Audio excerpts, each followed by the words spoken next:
episode of The Fire Caves, a Star Trek Deep Space Nine podcast.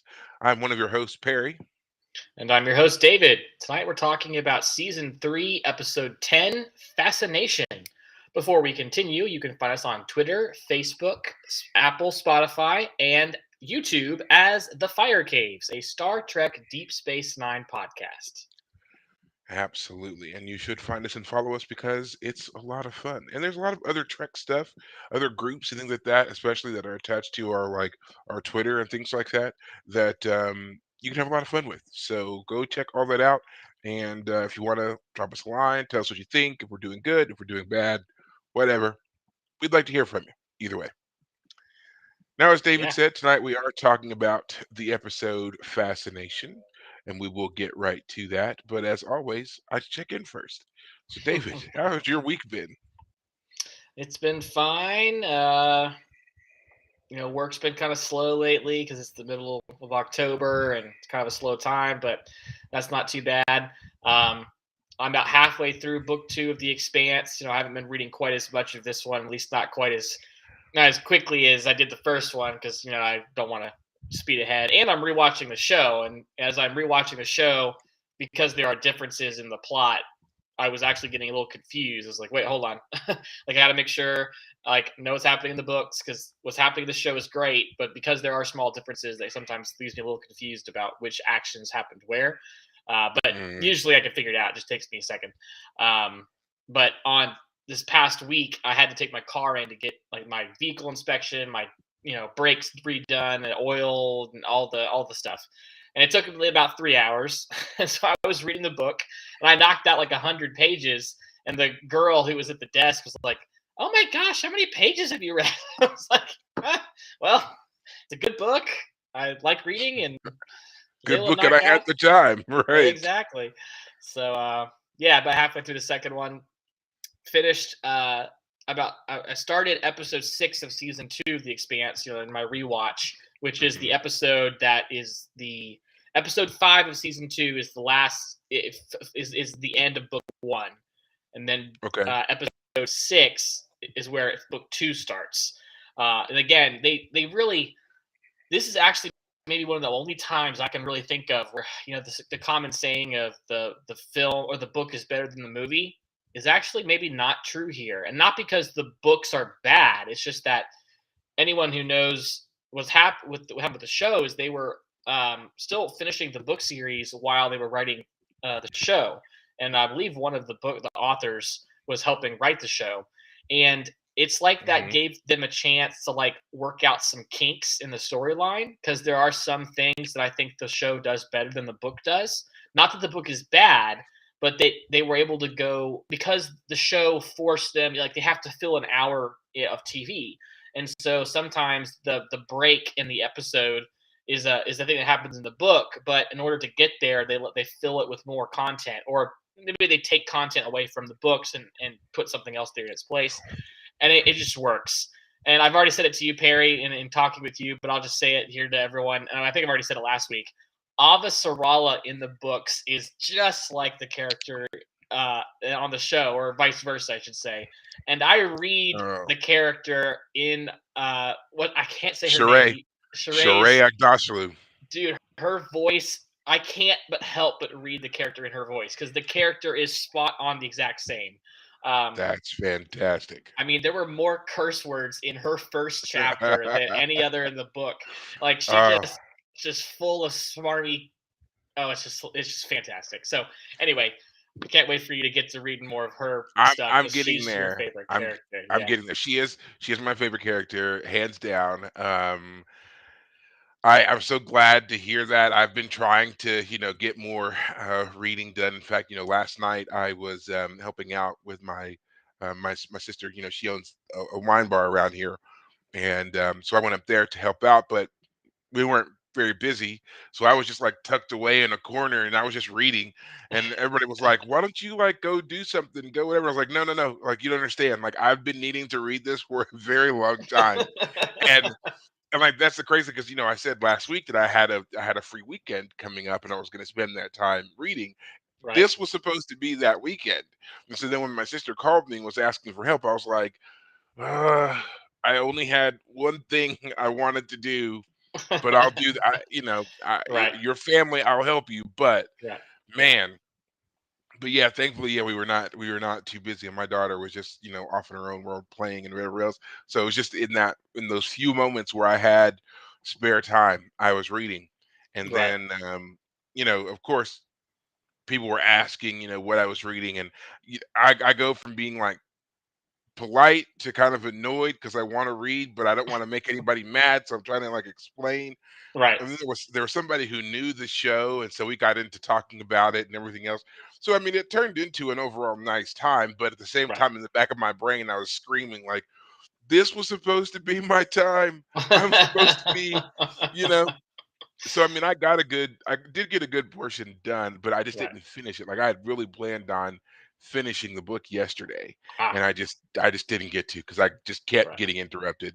It's like Right. it felt like every 5 pages, right when I was getting good and comfortable, something would happen. I'd have to Right. go do something or talk to somebody or whatever. So Right. Yeah, I hear you. yeah, I was like, well, there goes that. And then I also had a friend in town this week, so trying to um, hang out and catch up and all that stuff was going on. And Hmm. that's why Saturday was going to be the day because then today being because we're recording this on Sunday, we're live on Sunday. Um, Normally this would have been another great day to do some extra reading stuff like that, but now it's just been kind of playing catch up from last week and then getting ready for this week. And we have Halloween tomorrow, so my daughter's all excited for that and trick or Mhm. treating and all of that's getting ready to happen. Right. So yeah, I don't know when I'll be free again, Right. but hopefully I can get this done because I want to get to Avasarala so bad. Oh Yeah. man. Yeah, she's great. She's fantastic. I mean, I am not lying. The characters in the show are so great. Like they are just ripped from the pages. But Avasarala is probably, I think I've already said it, hands down, the one who most effectively transitions from book to screen. Everyone else has some changes, some twerks, but she is, without a doubt,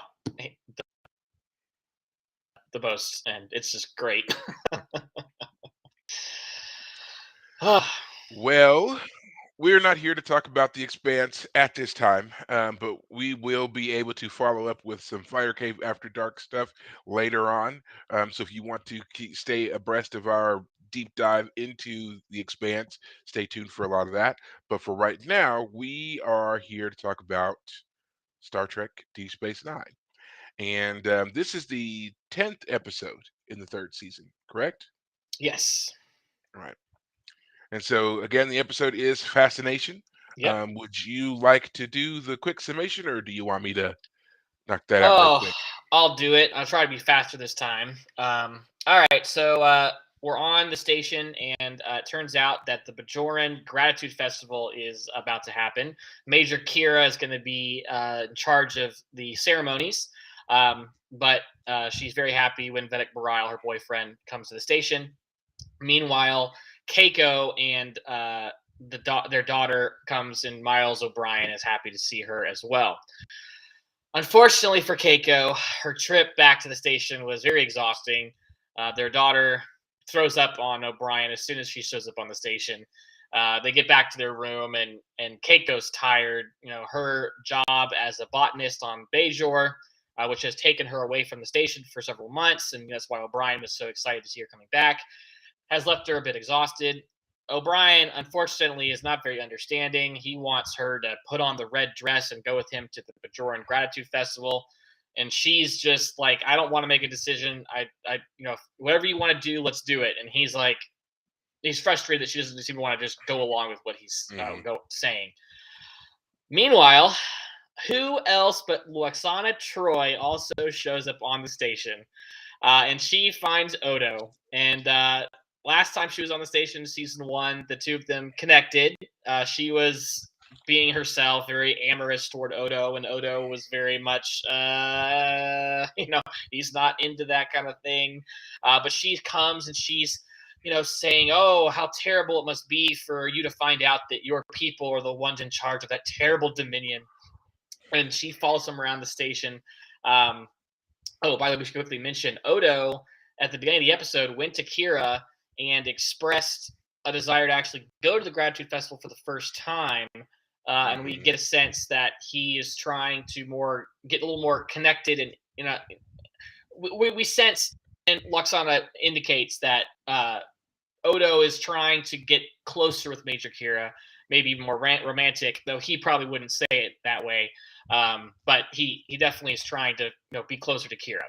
But with Vedic Barile on the station, that can't really happen. So turns out Jake Sisko has also had to break up with his girlfriend. We met her a couple episodes ago, but she apparently Marta. is Marta. Yeah, she's moved on. She got accepted to a college, and so she's moving on. And he's depressed, and so Cisco has to get Jake to come to the gratitude festival. But at the gratitude festival, some weird things start to happen. First off, Vedic Barile suddenly loses all interest in Kira and develops a huge romantic fascination with Dax. And same happens with Jake, but toward Major Kira. So now we have this weird little three-way love triangle going on where Jake is chasing Kira, and Kira is trying to figure out what's happening with Barile, and Barile is chasing Dax, who later turns out to then start chasing after Cisco. And it's like, Mhm. what is going on? This cascade of strange romantic relationships are going on, where each person, except for in this case, obviously uh, Kira, everyone is expressing love and affection and undying love for the person that they're suddenly infatuated with. And Cisco, when it comes to Jake, is like, you're just infatuated with Kira. Your girlfriend just moved on. But it's like, wait a minute, this is really strange. Um, and so they're all the relationships are starting to get very, very, very weird very fast. The O'Briens are not affected by this, and it turns out that their relationship is very tense. Keiko is like, I think I need to stay on the planet for longer to do my job, and O'Brien kind of loses it and basically tells her, well, fine, if you don't want to come back, then you just go away and stay away. And quite frankly, is very offensive in his comments. Um, they later are able to reconcile. She puts on the red dress, and he apologizes to her and says that he left the letter on Cisco's desk, resigning, so he could join her on Bejor and they could still be together. Um, at this party, though, where Cisco is trying to host, things are really coming to a head. All these weird romantic relationships, and so he tries to get Bashir to go figure out what's going on. And at first, like he tries to have Bashir examine Dax, but there's something wrong with Dax. And so while he sends Bashir back, Major Kira and I guess it's, yeah, I forget who they're with. But anyway, Major Kira and Bashir are near each other when once again everyone who's had this amorous relationship thing pop up has pressed their nose, the bridge of their nose every time right before, and suddenly the two of them both do it. And in Bashir's offices, they suddenly start making out passionately and can't basically control themselves. And so Cisco comes in and says, "What's going on?" And it's revealed that Lwaxana Troi, As a telepath. as a senior aged person who's also a telepath, one of the things of aging is that when they get love sick, they can sometimes pass on their love sickness as a kind of like infection to other people. It wears off after a couple days, but everyone who's been having these strange romantic these strange attractions, it's just a temporary thing. Bashir is able to cure her of her Zenthani fever, and the O'Briens reconcile. O'Brien stays on the station, but Keiko and their daughter are able to go back to the planet and continue her work. So yeah, I hope that's a decent enough summary. We'll get to the details there. Yeah. Yeah, you hit the high points. You're absolutely right. Uh Lwaxana, of course, that's Lwaxana Troi, daughter of the fifth house, holder of the sacred Talus of Reeks, heir to the holy rings of Beta Z, is back and is fun as always. I Yep. really have come to not just appreciate and enjoy, but also love Lwaxana whenever she comes on. Um, Yep. as we said before, like when she popped up early on for us in the I believe it was season 2 in the episode Fascination, where Right. a bunch of various ambassadors and delegates from different worlds in the Federation come to the station to greet whatever races are coming through the wormhole from the Gamma Quadrant, and she is with them. And yeah, we her fascination with Odo begins when he, recovers the stolen brooch in Quarks, and now she's back to kind of, you know, help, as she says, help him through this troubled time. Now that Right. she's aware that his people are behind that awful dominion and what they've done, and she just knows he's a tortured soul and he may need a shoulder to cry on or a lap to melt in, as she says. Yeah. Yeah. Yeah. Yep. But as always with Lwaxana, when she comes, I mean, it's not just that; it's everything about her. From the moment that she comes on, you just know that she's trouble. She was feeding little Molly O'Brien all the candy on Yep. this The long first line trip she from, says, yeah, yeah, the I long shouldn't trip have back given from you so much, Bajor. Yeah. which Oh, was you poor great dear. because this is Halloween right now, so I think we can all relate. Absolutely, absolutely. But I mean, that's one thing about her character that I love so much. Like, it's very I think it's one of the harder things to do when you have crossover characters, to make them as fun and as interesting in the new show as they were in the previous one. I Right. mean, you don't see a lot. Um, but like you, especially you don't see it really in a lot of sci-fi shows 'cause there's just not that many that do long-term franchises like this. Right. But Luoxana, she's just, to me, she's just always been very fun. And for actors, or not just for actors, but for the characters that she's working with that are always so straight-laced and serious, for her to come in and kind of just turn all that on its ear is just great. And Yeah. and she does it here. She does it well from the moment that we first see her all the way through. She is messing up everybody's normal rhythm, and I love it. Yeah. Absolutely love it.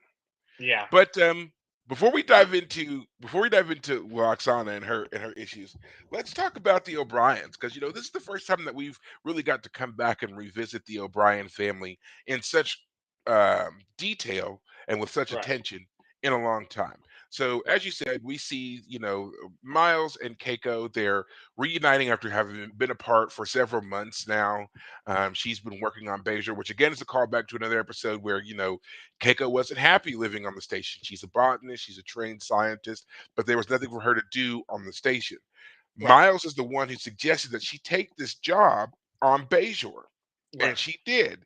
And so we now know that that's where Keiko has been these last few months. And now Right. she's back for a visit. And we also learned that the job has now been extended and she could be on Bajor for another 7 months. So Yeah. so what do you think? You think this was a great representation of kind of the struggles of professional people in married relationships? Well, because I'm not married myself, I would have to just talk because, okay, maybe. So for example, one thing I forgot to mention, Bashir complains that O'Brien has been making him play racquetball with him, and they've played, he estimates 70 games in like 3-ish months.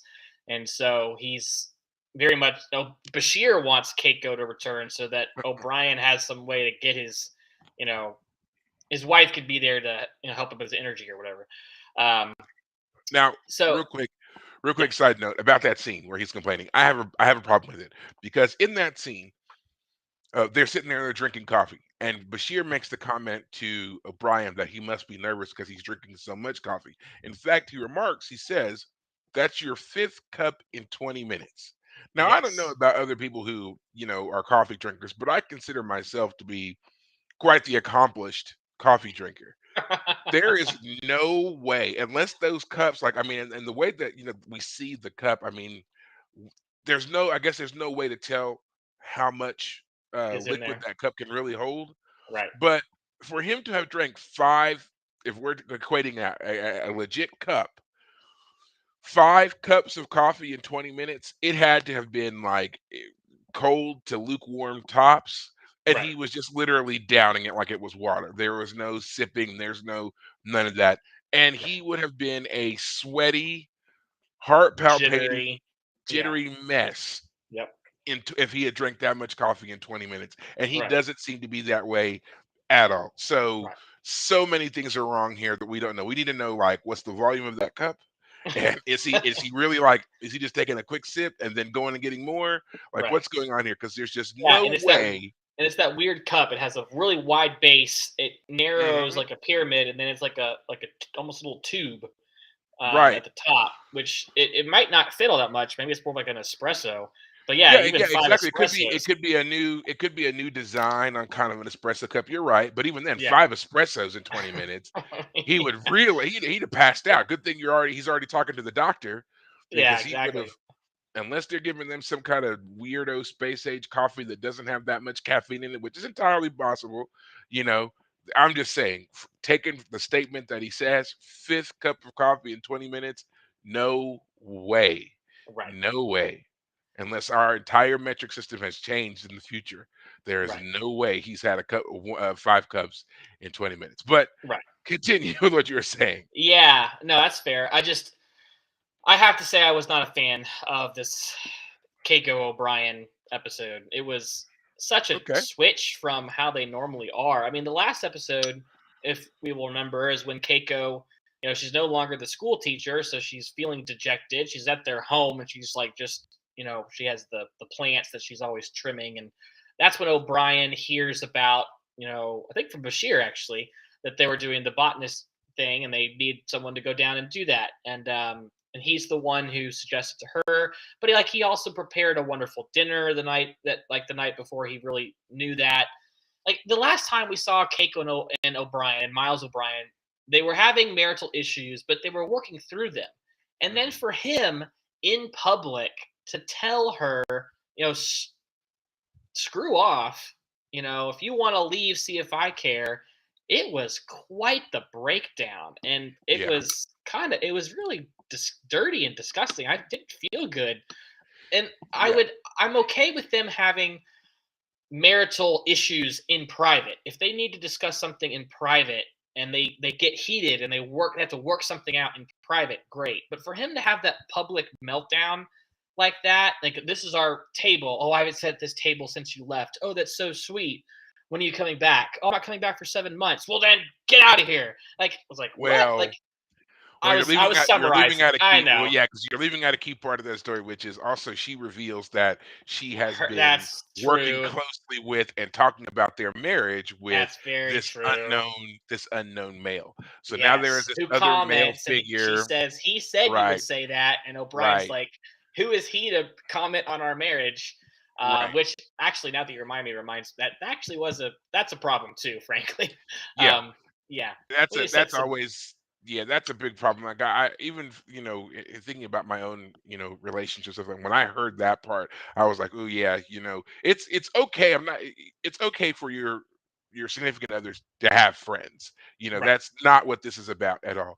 But I right, believe that O'Brien is right when he's like, this person is giving you marriage advice, and the thing is, that person doesn't know him.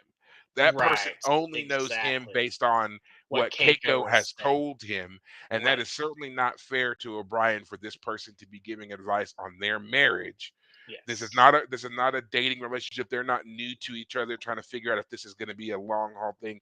They are married, they have a child together, they have a life together. And for right, this person who is very new to their situation to be commenting and to be giving her advice on how to handle him, that was wrong.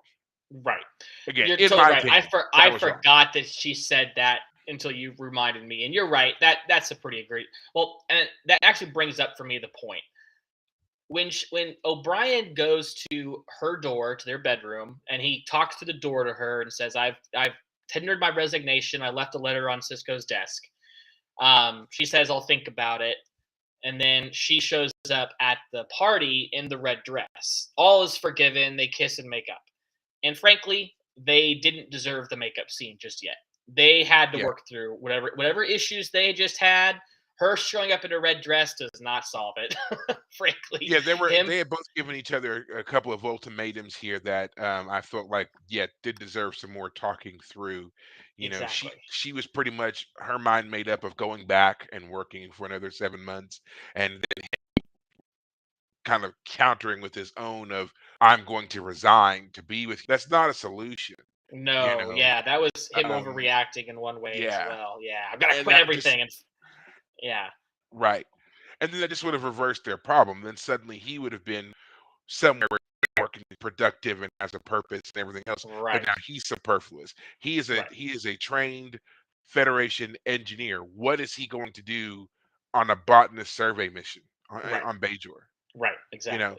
so I mean, the making the gesture or whatever that he's willing to, give up his stuff to be with her, I guess, makes some kind of sense. But there's also several other options I feel like were not explored. Like, you know, she's out being a botanist on Bajor and everything else, fine. But O'Brien was right when he pointed out, in the other episode where she was feeling kind of listless, that there were survey missions going through the wormhole to the gamma quadrant all the time. There were going to be plenty of planets and stuff on the other side of the wormhole that would need a botanist. She could have Right, signed up for any one of those and been coming back and forth through right, the wormhole all the time. She could have right, also been the point person for when those science ships and survey ships and other ships come back through the wormhole to the right, alpha quadrant.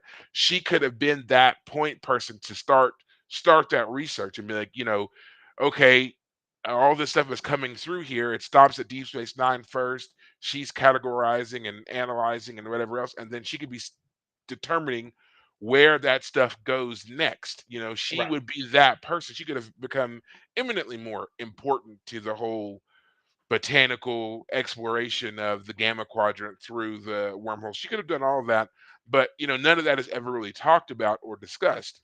right, So, yeah, a lot of things that didn't come up here because I mean, obviously, there's only so much they can do in right. the episode. But yeah, they're both of them kind of giving each other these weird ultimatums as to how to deal with things.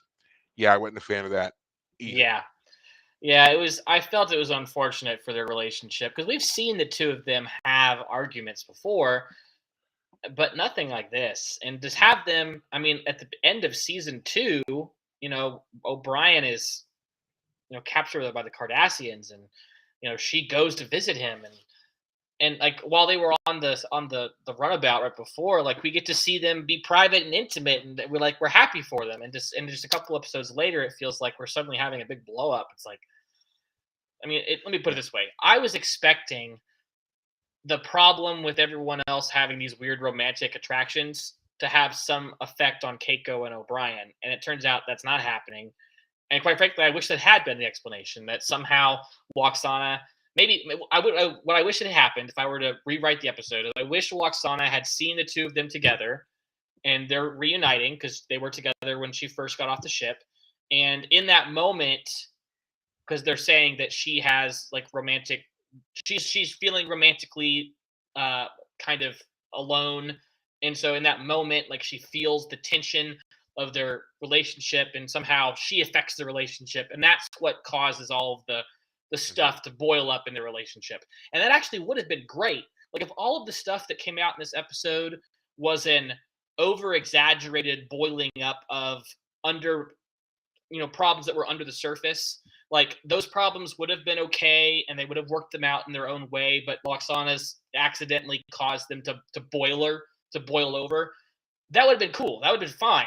Oh, that's why Hmm. O'Brien freaked out. He's not acting rationally. This is why Keiko is feeling overly tired because she's been affected. um, but that's not what happened, and so I felt like it was just a strange turn of events for the relationship. Yeah. um, so yeah. No, yeah, you're right. And I mean, it would have made sense too if at least one of them was affected. I mean, considering that Keiko just spent the last 3 hours on a transport from Bajor to the station with Luoxana, so her proximity she would have been a prime candidate to be infected. And then, of course, Yes. her then going and seeing her husband kind of transmits that to him. And this is why they're both acting so bizarrely. But they do kind of explain that away later on, being like, basically the Xanthi fever that's affecting Loxana is when it's transmitted to others, it involves latent amorous feelings. Right, So it's a unconscious feelings, latent, yeah. yeah, a latent subconscious attraction to the other individual, and even then, something that they're not even aware of, and that's why it affected them the way that it did. Um, that's why you kind of see it as kind of bouncing all over the place and not really seeming to make any sense until, of course, you get to.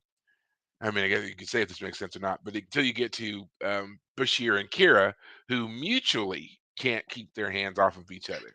So if you remember what the doctor says about the latent attraction, that would mean that there Yep. is a latent mutual attraction between the two of them. So that's why they were so into each other, whereas everybody else was very much a one-sided, unrequited love type thing, like Right. Jake to Kira, or Barile to Dax, or Dax Right. to Cisco. You know, Yeah, and the idea at the end of the episode, even though Bashir has determined what's wrong and has helped Lwaxana, he says to Cisco, "Yeah, Kira invited me over her recorders after I got done here," and Cisco's like, "No, no, no, no, no, you might, no." yeah, you might want to wait a day or two before you go and do that. Yeah, yeah, exactly. Now, of course, some Yeah, people. she would have. Go ahead. I was just, she was gonna, she would have. As soon as she realized, as soon as she came back to herself, she would have smacked Bashir up the upside the head so hard, that Oh would yeah. never have worked out. So, but yeah. Now, of course, just wanted to let everybody know that obviously this was all filmed as a bit of tongue in cheek because these two, the character, Alexander Siddig and Nana Visitor were actually married by this time in the filming of these episodes. So this was kind of the writers, Well, wait, nodding what? to the fact. Yeah, so Bashir and Kira, played by Alexander Siddig and Nana Visitor, of course, um, met on this show, fell in love on this show, got married on this show, and yeah, that was their whole thing. So this is kind of like a I wink had and a no nod idea. to the yeah, this is kind of like a wink and a nod to the fact that their relationship started on Deep Space Nine. So by the time this episode aired, they were married. Yes, by the time this episode aired, they were officially married.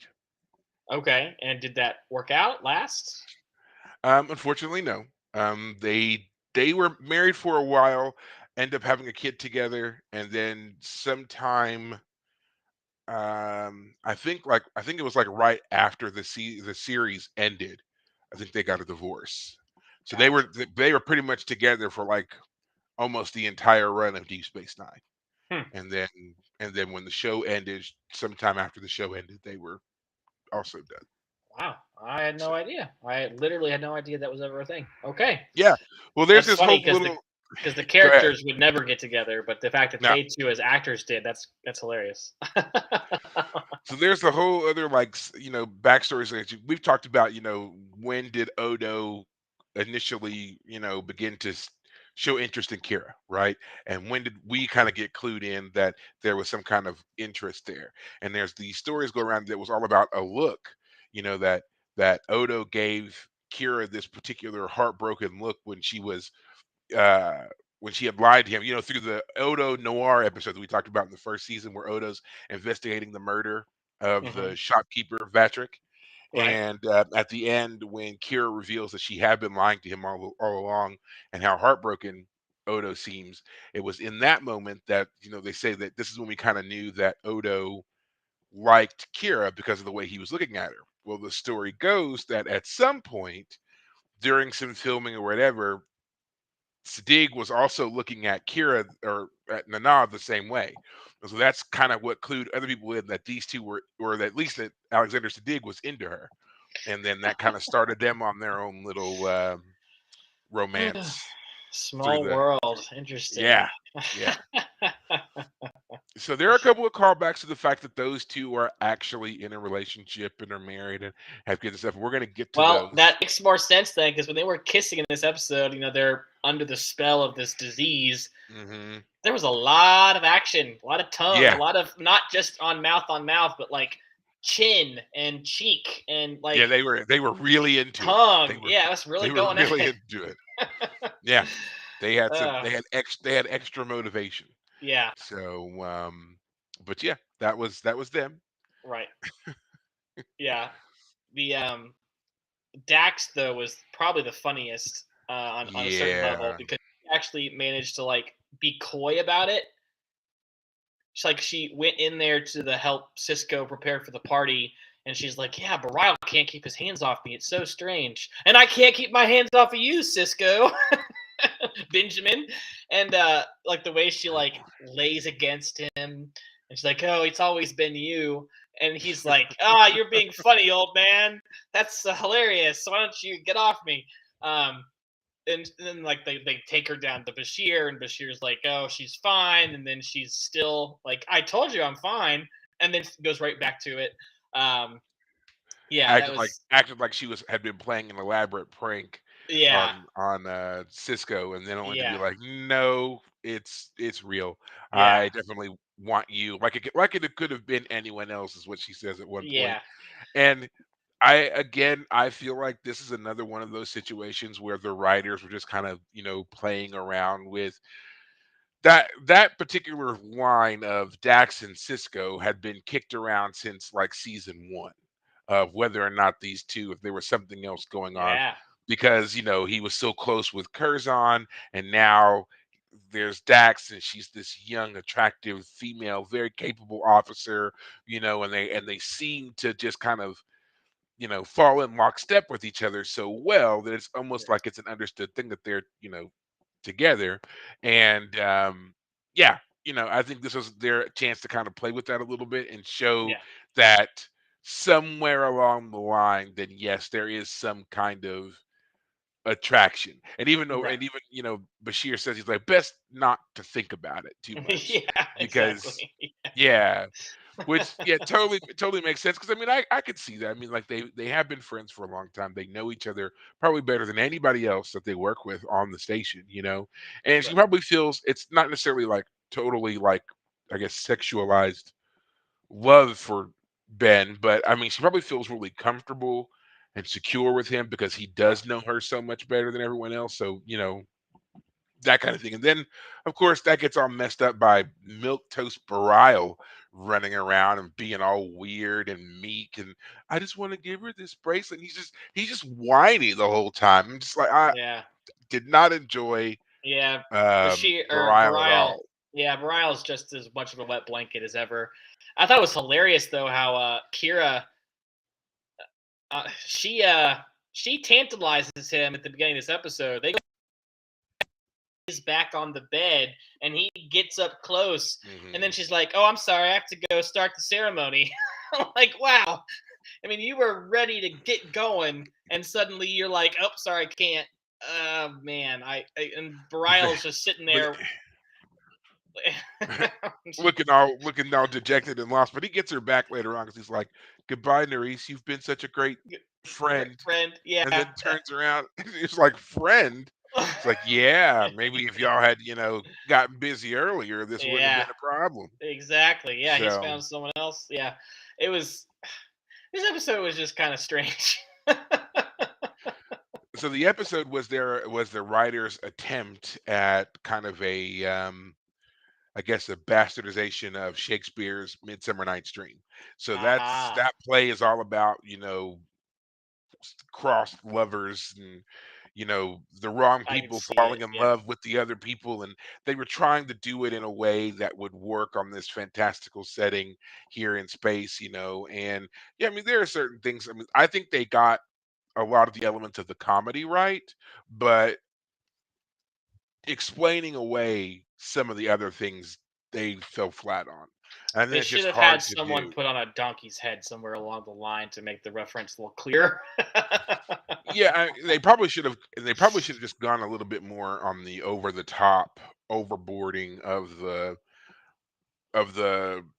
popcorning of the love fascination triangles and whatnot, showing those changing up a bit more and kind of making it obvious that this is just crazy and unusual and that there is something else to this that's going on. And I Yeah, mean, well, it also turns out, like the whole station is full of people, and yet only our characters are affected by this. right. If it had been the whole station was suddenly, I mean, that might have been a little too much, frankly. But if the whole station was having problems, it might have been a little more.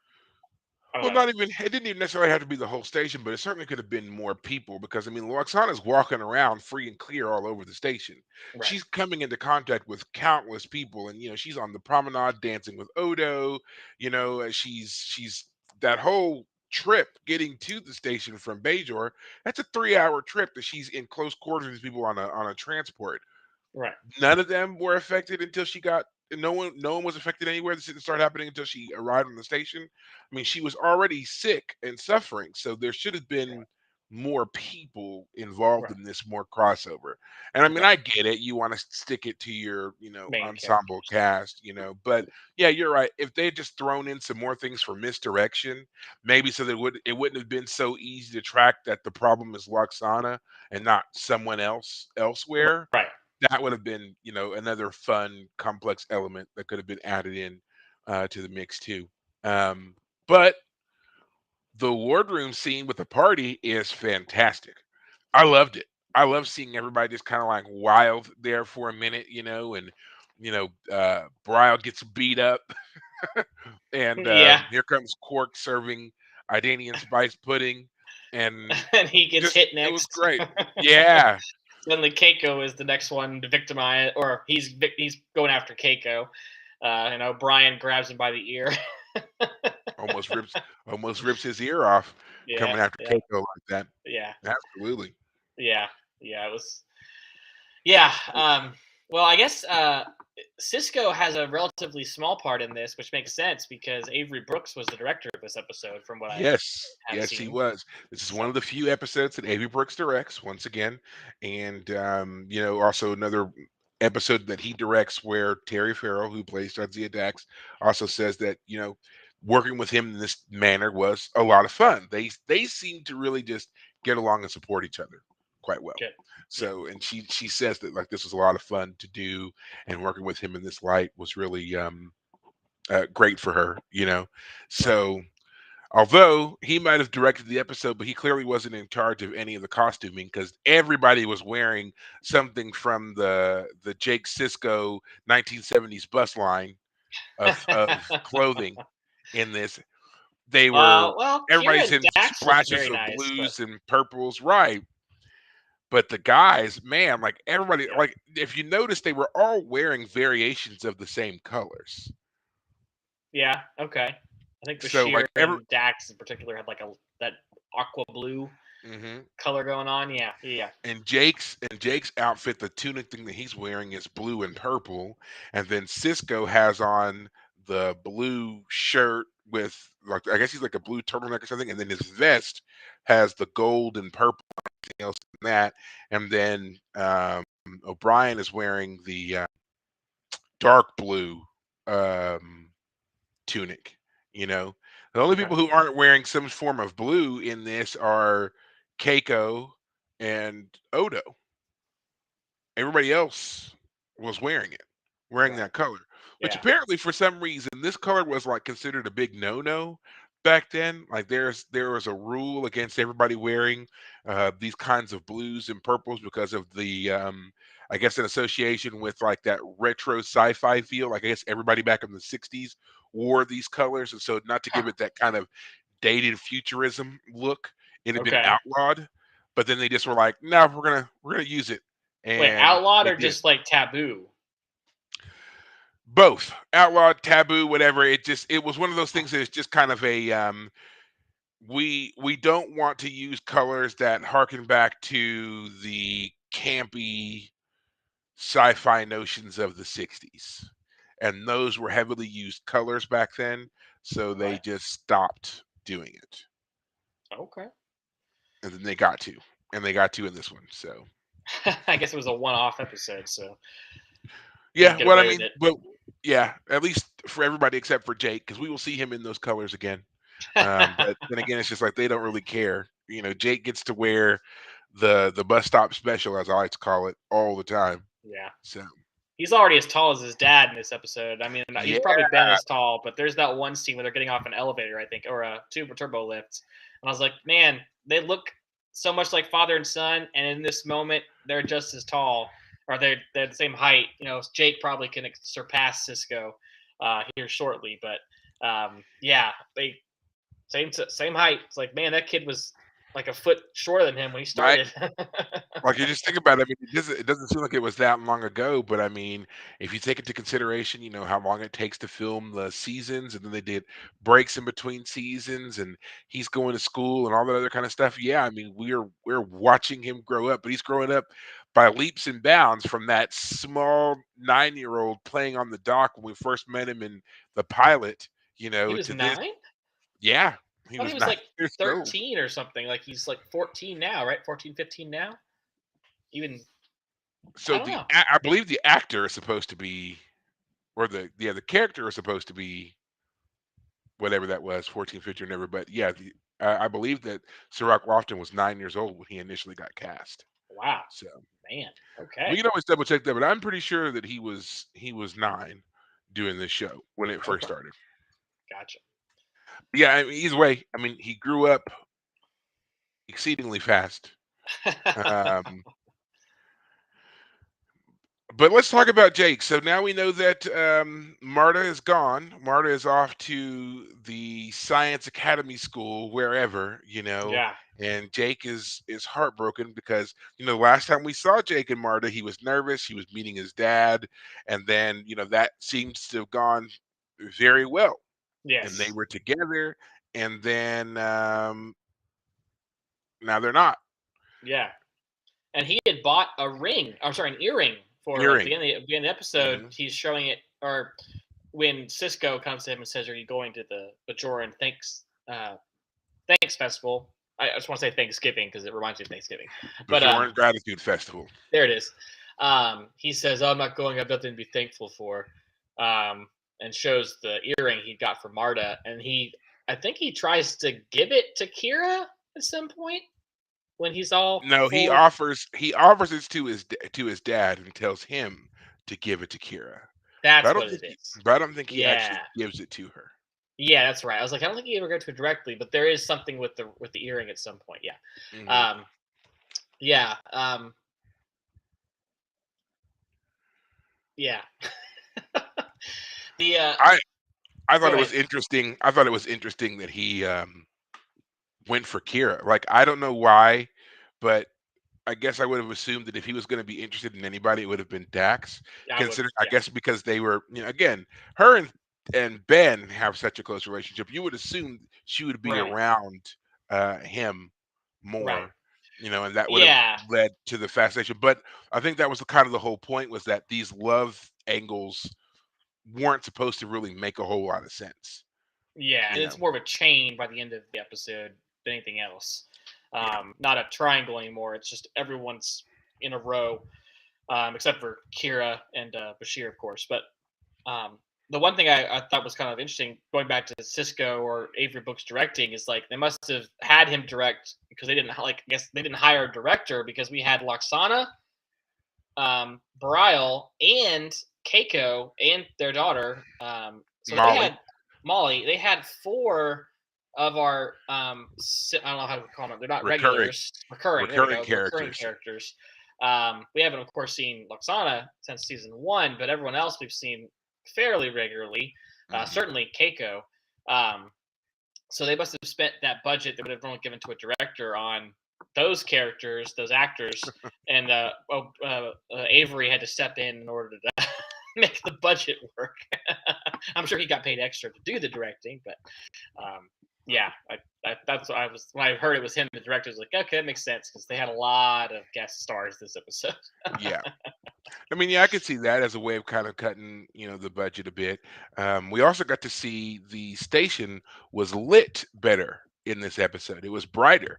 Normally, especially the last few episodes, we've got a lot of like dark corners and dark angles and people kind of stepping out of the shadows and things like that. And now on this one, it's everything's lit up. The promenade is bright. The wardroom is bright. Cisco's quarters bright. Like everything was like the lights were finally fully turned on. And I mean, it really does kind of play into this, jovial atmosphere of the Gratitude Festival that we've got going on. But I like that choice that Adrian Brooks made to make everything lighter, because you get to see more stuff and see more detail as well. And if that's the reason that they picked him for to be the director here, I don't mind. I don't mind. Yeah, yeah, you're right. It was more brightly lit, which I appreciate because I always feel like this stage is always kind of darkly lit for the most Yeah, it part. is. But Now, I will also correct myself. You were correct. When Sirach Lofton got the part of Jake Sisko, he was 14 years old. okay, So when we first saw him in the pilot, he was 14. But that also means, though, that they de-aged him. He was 14 when the show started as Sirach Lofton. right, Jake, however, was much younger because we hear in season two when he confronts his dad, he says, "Hey, I'm almost 15 years old." So that means that he was, what maybe they a would have year told or him so he was like, younger, yeah, made him just a little bit younger 13 to, or so, as opposed to yeah. 14. Yeah, And then we yeah. find out again He he's comes off 15. as 15 in Yeah, the show. He comes off as 15. Yeah, yeah. And so he I was, wouldn't be giving him keys to any cars just yet. yeah, yeah. And then of course he was dating Marta, who was 20. Yeah. So Again, I mean, I know the actress was younger than I thought she was when she was showed she up, was but 18. Yeah, her real yeah, age, she was 18. I guess But makeup can still, do a lot for a woman. you can do it. Yeah, you can do a number for anybody. Yeah, yeah, Because I mean, they want us to think of Jake as younger, and they wanted us to think of Marta as more mature for her age. So yeah, there was yeah, definitely a reason that yeah, they were, done up the way that yeah. they were. Right. You know. Yeah. So The overall, what do you think of this episode? Is this one that you would be like, it's okay, but if I'm gonna do another rewatch, I would skip this one? What? um, I feel like the Keiko O'Brien relationship requires. I mean, I don't know how much this is going to affect the future, but I feel like it's an important part of their story. Again, I didn't like the way it was portrayed and how it went, but it is what it is. So, um, I'm not a fan of this episode all that much. I feel like the stakes were really low overall because it's just about all of our characters suddenly being infatuated with the wrong people. Hmm. And we got to see, Lwaxana again and Barial again, but nothing to do with Barial. Actually, we forgot Barial when he's talking with Kira at the beginning. He says that Win has been changed by the office of Kai, and that he's now an That's right. advisor to her, That's and right. so he's basically trying to like temper Kira's dislike for Win, and we don't know how accurate his description of Kai Yeah. Win is. Is she really better? Is she just I don't know. We'll see. I'm sure Yeah, we'll this is find. this is the first this is the first update on Kai Wynn that we've gotten since she was made Kai. So Right. yeah, we don't really know what she's been up to since this time, and so yeah, to hear that at least it seems like she is trying to do better, trying to be better, at least according to Barial. Right. I mean, that could bode well for us here because from what we've known and seen of her so far, no, Yeah. Wynn's terrible. So yeah, I mean, this is the first that we've gotten any kind of update on her there, and we'll just kind of have to wait and see what happens next. Yeah. Yeah. I would say this episode. It's not like it's terrible. It's not like I hated it. It's not come along or move along home. But I guess I would just say that I've already said it. The Keiko O'Brien relationship definitely felt like they had a payoff at the end they hadn't deserved yet. They had to work through their issues more than the episode gave them time to do. The fun little characters being funky with each other and the relationships being off being was fun, cute, but it'll be forgotten tomorrow. I mean, to put it this way, a couple episodes ago, Dax was willing to give up her whole career in Starfleet and move to the Gamma Quadrant for a guy she just met, and then like two episodes later, she's laying on Cisco's lap because of an infection of the mind not thing. So not yeah, only give up her career, but also spend the next 60 years as non-corporeal energy. I mean, she seems so incredibly dedicated to this guy, and right. now here she is, yeah, like you said, 2 episodes later, and can barely control herself with Cisco. Cisco. Yeah, Yeah, and I just want. She's a beautiful woman. Terry Farrell, lovely. Whenever they yeah. just let her, put her hair down or whatever, it's like This Yeah. character is it doesn't get enough screen time. The character is supposed to, I mean, at least not yet, but she's Terry Farrell's lovely. She's also attractive. I would love for them to give us updates on all the characters, live action updates. We've already Yeah, seen Kira and Quark return in Lower Decks, but I would love to see live action updates to everybody for just a quick passerby cameo. I mean, even if it's just that little bit, just to see everybody kind of like put back together and you know doing something would right, be nice. right. Um, but we'll see if we ever get there or not. I would Right. love to see Terry Farrell again as Dax again. Right. Um, but man, if that I could ever guess work out, I don't know. I guess the thing I was thinking about, I just hadn't was trying to find a way to say it, and I know because I know that Worf is going to show up and they're going to have a relationship.